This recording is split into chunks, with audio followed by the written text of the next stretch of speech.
എന്നിട്ട് നമ്മളൊക്കെ എന്തൊരു മൊയന്താണെന്നറിയോ.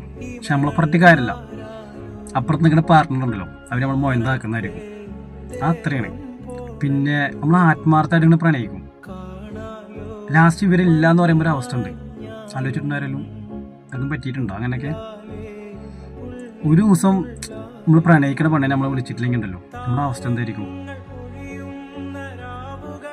മൊത്തത്തിൽ കയ്യിൽ നിന്ന് പോകും.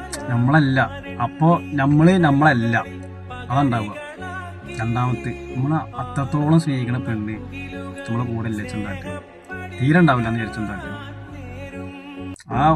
ആ നിമിഷം തന്നെ നമ്മൾ ഇല്ലാണ്ടായോ പോയോ എന്ന് വിചാരിക്കും. അങ്ങനെ പോട്ടേന്ന് വിചാരിക്കും. അങ്ങനെയാണ്, മനസ്സിലായോ? നമ്മൾ കൂടുതൽ ഒരാളെയും പ്രണയിക്കാണ്ടിരിക്കുക. ഞാൻ പഠിച്ചൊരു പാഠം പറഞ്ഞാൽ അങ്ങനെ കേട്ടോ, നമ്മൾ ആത്മാർത്ഥമായിട്ട് ആരും കയറ്റാണ്ടിരിക്കുക.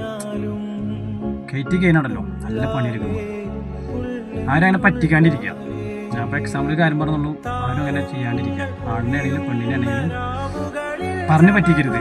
ഒറ്റയടിക്ക് പോവുക പോവുക, അല്ലാണ്ട് ഒരാളുടെ ലൈഫും മനസ്സും തകർത്തിൽ ഒരിക്കലും പോയത്. ഓക്കെ.